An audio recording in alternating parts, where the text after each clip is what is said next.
Beni dünyanın her bir yerinden izleyen vatanımın güzel ve değerli insanlarını saygı ve sevgiyle selamlıyorum. Selamun aleyküm değerli dostlarım. Avrupa'da yaşayan milyonlarca gurbetçiyi ilgilendiren çok önemli gelişmeler var. Bugün sizlere 4 önemli haber vereceğim. Hollanda'da emeklilere tatil parası geliyor. Almanya'da Bürgergeld sistemi tamamen değişiyor. Almanya'da emeklilerin maaşını etkileyebilecek yeni kesintiler gündemde ve emeklilere yeni çalışma imkanı geliyor. Bu videoyu sonuna kadar izleyin çünkü detaylarda çok önemli bilgiler var. Haber 1. Hollanda'da emeklilere tatil parası. İlk haberimiz Hollanda'dan. Hollanda'da emeklilere her yıl verilen tatil parası yani vakantigeld bu yılda ödenecek. Bu ödeme özellikle AOV emeklileri için geçerli. Emekliler yıl boyunca biriken bu parayı Mayıs ayında toplu şekilde alacak.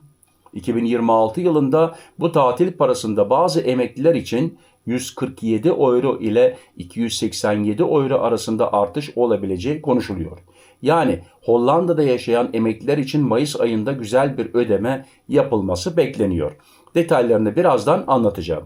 Haber 2. Hollanda'da emekli maaşlarına zam. Hollanda'dan ikinci önemli haberde emekli maaşlarıyla ilgili yeni emeklilik sistemine geçişle birlikte 1 milyondan fazla emeklinin maaşı arttırıldı.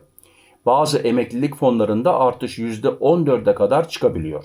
Bu gelişme özellikle Hollanda'da yaşayan Türk emekliler için önemli çünkü yeni sistemle birlikte maaşlarda ciddi değişiklikler olabilir. Haber 3. Almanya'da Bürgergeld sistemi değişiyor. Üçüncü haberimiz Almanya'dan. Almanya'da şu anda uygulanan Bürgergeld sistemi kaldırılıyor. Yerine yeni bir sosyal yardım sistemi geliyor. Yeni sistemin adı Grundsicherung. Bu sistemde kurallar daha sıkı olacağı ve özellikle iş tekliflerini reddedenlere daha sert yaptırımlar uygulanacağı konuşuluyor. Yeni Almanya'da sosyal yardım sisteminde önemli bir değişiklik kapıda. Haber 4. Almanya'da emekliler çalışabilecek. Dördüncü haber yine Almanya'dan. Yeni planlara göre Almanya hükümeti emeklilerin çalışarak ek gelir elde etmesini teşvik etmek istiyor.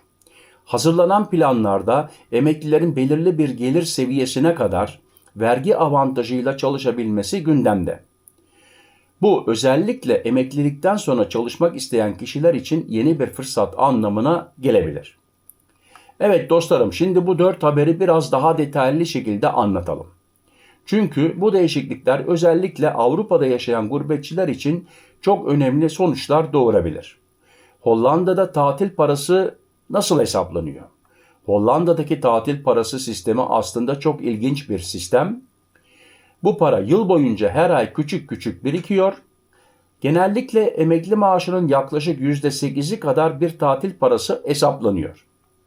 Bu para yıl boyunca biriktikten sonra Mayıs ayında toplu olarak sizlere ödeniyor. Örneğin yalnız yaşayan bir emekli için aylık olarak yaklaşık 100 euro civarında tatil parası birikebiliyor. Bu da yıl sonunda güzel bir ödeme anlamına geliyor. Hollanda'da emekli maaşlarına zam. Hollanda'daki yeni emeklilik sistemi ise son yılların en büyük reformlarından biri.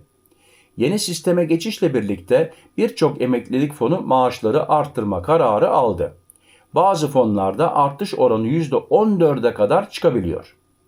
Bu da özellikle uzun yıllar Hollanda'da çalışmış olan emekliler için çok ciddi bir gelir artışı anlamına geliyor. Evet değerli dostlarım, gelelim Almanya'ya. Almanya'da Bürgergeld yerine yeni sistem. Almanya'da ise sosyal yardım sistemi tamamen değişiyor. Bürgergeld sistemi yerine gelecek olan Grundsicherung sistemi ile birlikte kuralların daha sıkı olacağı belirtiliyor. Örneğin Job Center randevularına gitmeyen kişiler için yardım kesintileri uygulanabilecek ve uygulanıyor değerli dostlarım. Bundan 2-3 hafta evvelsi veya da belki de bir ay oluyor. Bunun özel uzun videosunu hazırladım. Değişecek diye oradan da detaylı olarak bilgiler alabilirsiniz. Ayrıca uygun iş tekliflerini reddeden kişiler için daha sert yaptırımlar gündeme gelebilir. Yani işsiz isen, Grundsicherung'dan yardım alıyorsan, sosyaldan ama iş beğenmiyorsan değerli dostlarım aman dikkat. Tekrar söylüyorum, bakın o uzun videoda bütün detayları size anlattım. Alman hükümeti bu sistemle birlikte özellikle çalışabilecek durumda olan kişilerin işe yönlendirilmesini hedefliyor. Yani herhangi bir hastalığı olmayan, sağ salim olan, dinç olan insanları daha fazla Almanya bundan böyle yattığı yerde beslemek istemiyor. Onlara Grundsicherung'dan herhangi bir aylık para ödemek istemiyorlar. Çalışmasını istiyorlar.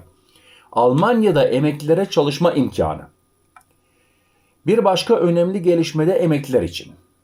Almanya'da birçok sektörde iş gücü açığı olduğu için hükümet emeklileri yeniden iş hayatına çekmek istiyor.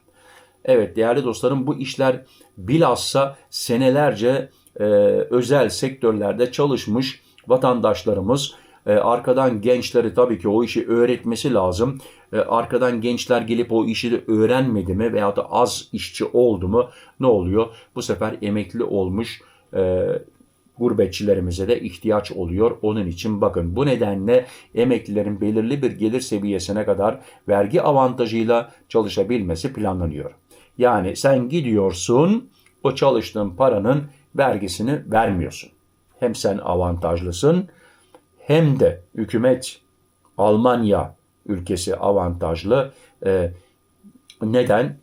Herhangi birisine Grundsicherung parası ödemesine gerek yok. Emekli kendi kendine bakabiliyor. Bu da emekli olup çalışmak isteyen kişiler için yeni bir fırsat anlamına gelebilir.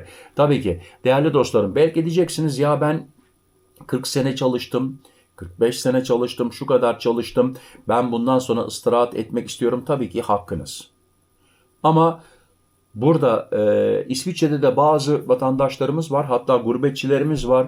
Ya diyor benim diyor canım sıkılıyor diyor. Ben diyor haftanın 7 günü evde oturmak istemiyorum. 2 günü çalışmak istiyorum. Hem bana yan gelir olur diyor. Hem de izin param çıkar diyor. Hem de daha rahat yaşayabilirim diyor. Daha güzel bir araba kullanırım diyor. Ve bu düşüncelerle günde 2 gün, bazıları 3 gün, bazıları 1 gün yine tekrar eski çalıştıkları yerde çalışıyorlar. Bizim şirkette de var, inanamayacaksınız. Adam 4 seneden beri emekli olmuş ama haftanın 2 günü geliyor. 2 günü geliyor. Şirket altına arabasını da veriyor bu 2 gün için. Adam teknisyenlik yapıyor. Hem İsviçre'yi geziyor, hem çalışıyor, hem gezmiş oluyor, hem de para kazanmış oluyor. Şimdi tabii ki herkesin kendi bileceği iş ve işe de bağlı. İşiniz ağır olursa tabii ki o zaman da biraz zor olur. Evet değerli dostlarım, değerli abilerim, Avrupa'da yaşayan gurbetçileri ilgilendiren önemli gelişmeler böyle. Bu tür haberleri takip etmek için kanalıma abone olmayı ve videoyu beğenmeyi unutmayın. Zili açın, size haber gelsin. Yeni haberlerde tekrar görüşme dileğiyle kendinize dikkat edin, sıhhatinize dikkat edin. Sıhhatli kalın, benimle kalın, hoşça kalın. Murat.